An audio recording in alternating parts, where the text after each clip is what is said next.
Hello everyone, स्वागत है आपका हमारे चैनल हिस्ट्री पोल इनसाइट्स में।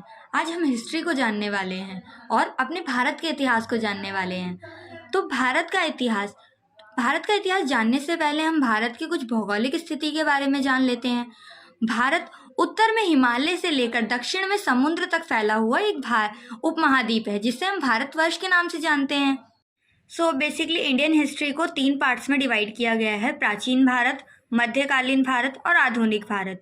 सबसे पहले हम प्राचीन भारत के बारे में पढ़ेंगे। उससे पहले हम ये जान लेते हैं कि भारतीय इतिहास को जानने के लिए हमें किन स्रोतों की आवश्यकता पड़ती है। तो हमें भारतीय इतिहास को जानने के लिए 2 प्रकार के मुख्य स्रोतों की आवश्यकता होती है। प्रथम है लिखित स्रोत, दूसरा है पुरातात्विक स्रोत। सर्वप्रथम हम धर्म ग्रंथ के बारे में अध्ययन करेंगे।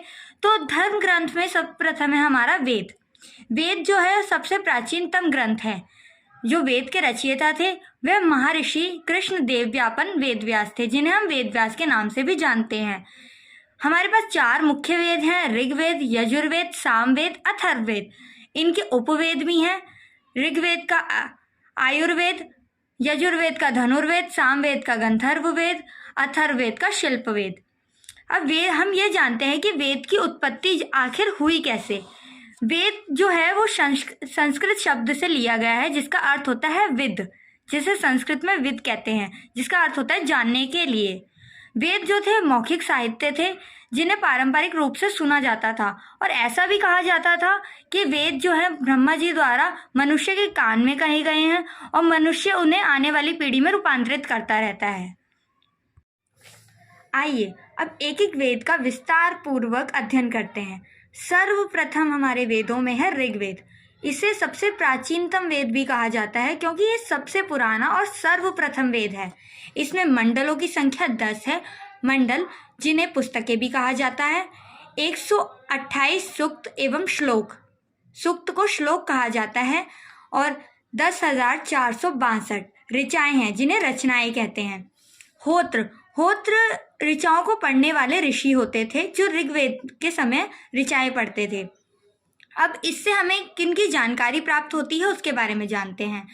आर्यों की राजनीतिक प्रणाली के बारे में हमें ऋग्वेद से जानकारी प्राप्त होती है, और इतिहास को पढ़ने की अच्छी जानकारी मिलती है। ऋग्वेद में कुल 10 मंडल हैं, जिसमें से जो मुख्य मंडल 4 मंडल हैं उनका वर्णन यहाँ किया गया है। तो मंडल 3, जिसमें गायत्री मंत्र लिखा हुआ है, और यह सूर्य देवता सावित्री को समर्पित है। मंडल 3 विश्वामित्र द्वारा रचित है। मंडल 9 सोम देवता का वर्णन किया गया है इसमें। मंडल 8 में हस्तलिखित ऋचाएं हैं, जिन्हें खिल कहा जाता है, ये स्वयं हाथों से लिखी गई थी। मंडल 10 जिसमें पुरुष सूक्त का वर्णन है, जिसमें 4 वेदों को बताया गया है, जिसमें ब्राह्मण, क्षत्रिय, वैश्य, शूद्र, इन 4 वेदों का वर्णन किया गया है। यजुर्वेद द्वितीय वेद है, जिसमें अथर्ववेद यजुर्वेद को पढ़ने वालों को कहा जाता था। धनुर्वेद इसका उपवेद है, और इसमें मंत्रों का संग्रह है। यह एक ऐसा वेद है जिसमें गद्य एवं पद्य दोनों पर्याप्त हैं, और इसमें बलिदान विधि का वर्णन किया गया है। हमारा तृतीय वेद है सामवेद। सामवेद का अर्थ होता है गान। इसमें गाई जाने वाली रचनाओं का संग्रह है। उदार्थ इस सामवेद को पढ़ने वालों को कहा जाता था। गंधर्व वेद इसका उपवेद है। इसमें ज़्यादातर गाई जाने वाली ऋचाएं हैं, जो अक्सर यज्ञों के अवसर पर गाई जाती थी। इसे केवल संगीत का जनक भी कहा जाता है। इसमें 1810 सूक्त है, जो ऋग्वेद से लिए गए हैं। हमारा अंतिम वेद है अथर्ववेद, जिसके रचयिता अथर्वा ऋषि हैं।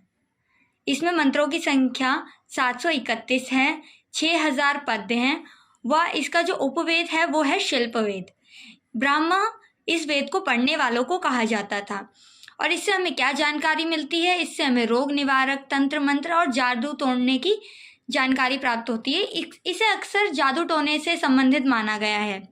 अथर्ववेद में कन्या जन्म की निंदा की गई है, और प्रजापति, इसमें यह भी बताया गया है कि प्रजापति अथर्वा ऋषि के देवता हैं, और इनकी 2 पुत्रियों का वर्णन किया गया है, जिसमें एक है सभा और समिति।